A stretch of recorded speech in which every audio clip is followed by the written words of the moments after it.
السلام عليكم ورحمة الله وبركاته، واهلا بيكم معايا في فيديو جديد من فيديو النهارده ان شاء الله جايبه لكم فكرة جديدة. وفكرتي النهارده هي طريقة عمل مفرش سرير او بطانية بيبي او كوفية او شال او شنطة او طاقية من وحدة بسيطة جدا، من وردة منتفخة في منتهى السهولة زي ما احنا شايفين وفي منتهى الجمال كمان. وكمان بتدينا فرصة ان احنا نستخدم فيها بقايا الخيوط ونعمل منتج جميل جدا في البيت بيدينا شكل جمالي، وفي نفس الوقت بيكون امكانياته مش كتيرة ومن بقايا الخيوط المتوفرة عندك. ولو هتعملي منها طبعا مفرش سرير او بطانية بيبي فبتجيبي الكميات طبعا اللي انت محتاجاها من كل الالوان اللي انت حابة توفريها عندك في المفرش او البطانية. وكمان نقدر نعمل منها اكتر من حاجة زي ما قلت لكم في بداية الفيديو. حتى كمان ممكن تعملي منها خدادية او مخدة للصالون، بتكون في منتهى الجمال وروعة والشياكة، وبتدينا الوان مبهجة وجميلة جدا في المكان. الوردة بتاعتنا وردة منتفخة سهلة جدا وبسيطة، ما فيهاش اي حاجة، وطريقة التشبيك بتاعتها ما فيش اسهل منها. من الجهتين بتكون مديانة طبعا نفس الشكل. هنقول بسم الله الرحمن الرحيم ونبتدي نشتغل. بنشتغل بأي خيوط متوفرة عندنا. أنا هشتغل معاكم النهاردة بخيط صوف متوسط السمك مع إبرة رقم 3.5 ملم. في البداية هقول بسم الله الرحمن الرحيم. هسيب مسافة من الخيط، هسيب زي ما احنا شايفين كده. احنا لما بنيجي نسيب، احنا بالنسبة لنا يا بنات في البيت بنسيب 10 سنتي.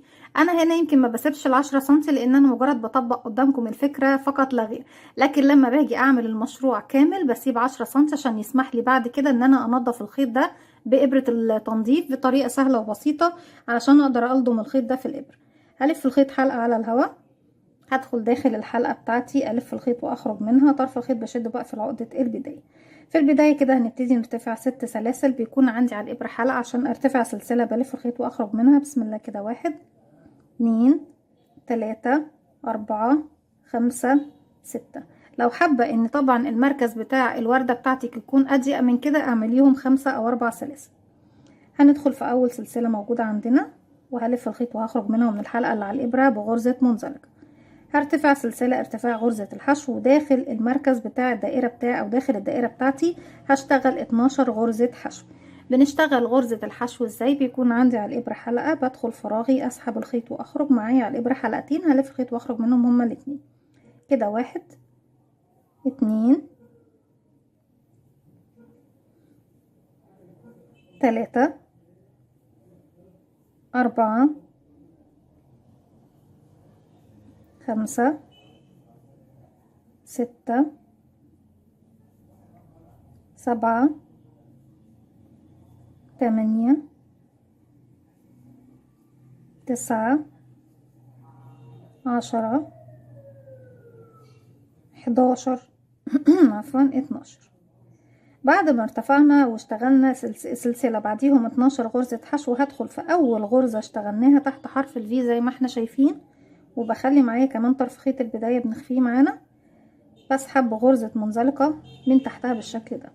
طيب من نفس المكان اللي انا واقفة فيه هبتدي بقى اشتغل الغرزة المنتفخة بتاعتي او الوردة المنتفخة بتاعتي. سهلة جدا وبسيطة، وهي الحكاية عبارة عن سلاسل البداية والسطر اللي اشتغلناه والسطر اللي جاي ده بس، مش اكتر من كده. هرتفع 5 سلسلة 1 2 3 4 5. وده ال5 سلسلة دول كانوا فوق الفراغ الاول زي ما احنا شايفين، يعني فوق اول غرزة. هروح لتاني غرزة وهشتغل غرزة باف مكونة من 10 لفات. يعني ايه 10 لفات يا رندا؟ يعني انا بيكون معايا كده على الابرة حلقة بلف كده لفة، بيكونوا حلقتين. هدخل بقى، انا خلصت الفراغ ده هروح للفراغ اللي بعده، ادخل اسحب الخيط واسحب لفوق بالشكل ده كده. مرة تاني مرة بلف الخيط بدخل نفس فراغي هو اسحب الخيط واخرج واشد لفوق 2 3 4 5 6.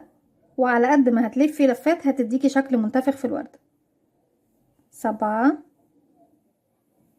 8 9 10. كده معانا على الإبرة طبعا كل الحلقات واللفات بتاعتنا. هلف الخيط واخرج من كل الحلقات بتاعتي مرة واحدة. بعد كده هعمل ايه؟ هعمل 5 سلسلة كمان 1 2 3 4 5. وهننزل فين يا بنات؟ شايفين بقى غرزة الحشو اللي بعد اللي احنا اشتغلناها؟ هروح لها هدخل فيها والف الخيط واخرج منها من الحلقة اللي عندي على الإبرة بغرزة منزلقة بالشكل ده. خلصت معايا اول ورقة من ورقات الوردة بتاعتي. من نفس المكان اللي انا واقفة فيه هرتفع 1 2 3 4 5، وارجع في الغرزة اللي بعدها هدخل واشتغل 10 لفات بغرزة باف كده واحدة. كده 1 2 3 4 5 6 7 8 9 10. ألف الخيط واخرج من كل الحلقات بتاعتي. عفوا، نرجع تاني، معلش بعتذر. 1 2 3 4 5 6 7 8 9 10. نرجع نخرج من كل الحلقات بتاعتنا ومن الحلقة اللي على الإبرة، وبعد كده ارتفع 5 سلسلة. 1 2 3 4 5، واروح للغرزة اللي بعدها غرزة الحشو اللي بعدها وبعمل غرزة منزلقة. زي ما احنا شايفين كده احنا كونا ورقتين من الوردة المنتفخة بتاعتنا من الخلف ومن الأمام. على فكرة بتدينا نفس الشكل، بتكون نظيفة وحلوة جدا من كل الجهات بتاعتها. تاني ارتفع من نفس المكان بقى اللي انا قفلت فيه بمنزلقة. 1 2 3 4 5، وارجع الف الخيط واروح للغرزة اللي بعدها واشتغل غرزة الباف بتاعتي مكونة من 10 لفات او اكثر او اقل على حسب ما انت حابة الانتفاخ بتاعك. 1 2 3 4 5 6 7 8 9 10. كل الحلقات بتاعتنا بنلف الخيط ونخرج منها من على الإبرة، ومن الحلقة كمان الموجودة أساسا عندي على الإبرة. بعد كده برتفع 5 سلسلة مباشرة. 1 2 3 4 5. هروح فين يا بنات؟ هروح للغرزة اللي بعدها، الحشو اللي بعدها في الفراغ اهو بتاعي، بدخل وبعمل غرزة منزلقة. تعالوا بقى نشبك في طبعا ورقة الوردة اللي جاية ونشوف هنشبك ازاي. نرتفع من نفس المكان. 1 2 3 4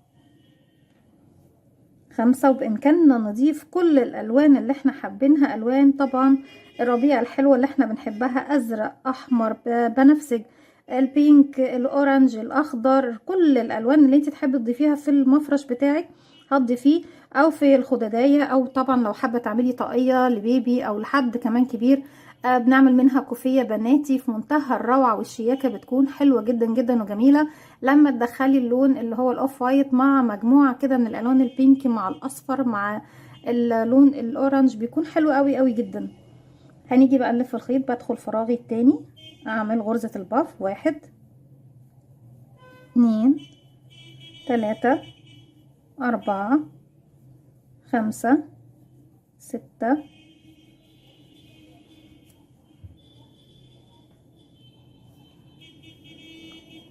7 8 9 10.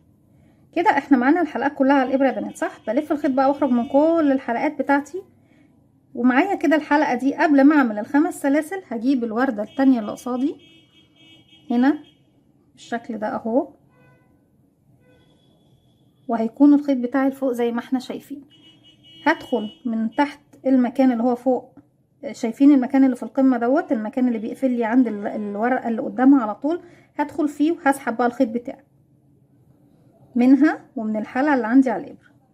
وبعد كده ارتفع 5 سلسلة. 1 2 3 4 5، وهنزل بقى في الفراغ اللي بعدها على طول وهعمل غرزة المنزلقة بتاعتي زي ما احنا شايفين. بالشكل ده بنكون شبكنا هنا بالشكل ده اهو،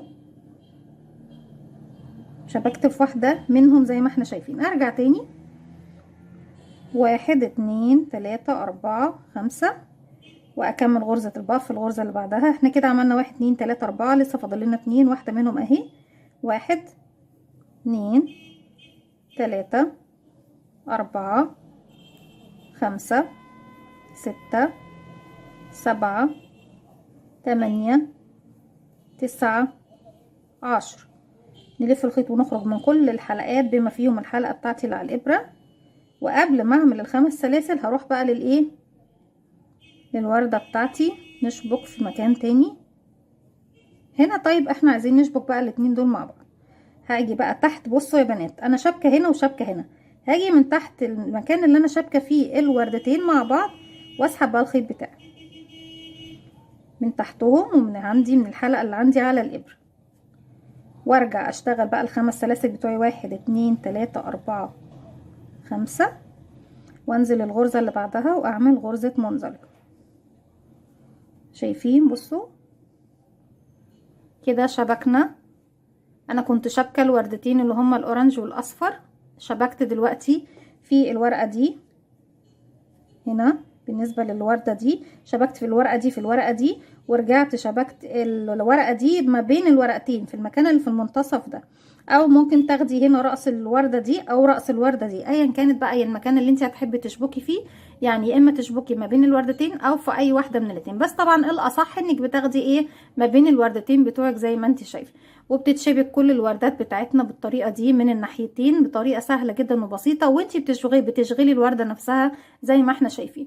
طيب في بعض البنات بيقولوا لي طبعا ان هم طريقه تشبيك الوحدات عامه لما بيجوا يشبكوها بالطريقه دي بيحسوا ان هم طبعا بياخدوا وقت فيها او بتكون صعبه بالنسبه لهم. مفيش مانع ان انت تعملي الورده كلها كامله وفي نهايه المفرش كله تشبكيه بالخيط والابره، مش هيحصل اي حاجه، هيكون بردك سهل جدا وبسيط. اي طريقه تحبيها تستخدمي. بعد كده 1 2 3 4 5، وبكمل اخر ورده او اخر ورقه من الورده عندي موجوده. 1 2 3 4 5 6 7 8 9 10. الف الخيط واخرج من كل الحلقات بتاعتي واحده واحده. مش هسمح لك المره دي انك تفلتي مني بالشكل ده اهو. بعد كده 5 سلسله، 1 2 3 4 5، وهننزل في الفراغ الاول بتاعنا ونعمل غرزه منزلقه بالشكل ده اهو. بعد كده الف الخيط واخرج من الخيط اللي عندي على الابره، وبسيب بقى مسافه زي ما اتفقنا مع بعض، مسافه ال10 سنتي من الخيط. وبعد كده ببتدي، بصوا كمان احنا كان ممكن لو حابين نشبك هنا وهنا مع بعض الجزئيه دي مع الجزئيه دي، بس عامه انا كده وريتكم طريقه التشبيك. وبعد كده بنفضل بقى نعمل كل الالوان اللي احنا حابينها من المفرش بتاعنا زي ما احنا شايفين. الفكره زي ما قلت لكم هي سهله وبسيطه جدا، وطبعا هو كان هدفي في البدايه ان احنا نعملها فكره مفرش سرير او بطانيه بيبي، لكن برضك نقدر نعمل منها كوفيه او طاقيه او شنطه، او ندخلها في لكلوك، او نعمل منها خداديه للصالون او الانتريه. يعني نقدر نستخدمها اكتر من استخدام، ونستخدم فيها مجموعه خيوط موجوده عندنا متوفره. ممكن كمان تستخدمي بقايا كل الخيوط اللي بتستخدميها للمفارش او للمشغولات بتاعتك، وتعملي منها حاجه حلوه جدا وجميله زي ما احنا شايفين. اتمنى ان الفكره بتاعتي النهارده تكون سهله وبسيطه وتنول اعجابكم. ما تنسوش بقى لو عجبكم الفيديو تعملوا لي لايك وشير وسبسكرايب، واستنوني في فيديو جديد من وفعلوا زرار الجرس عشان يوصلكم مني كل جديد. السلام عليكم ورحمه الله وبركاته.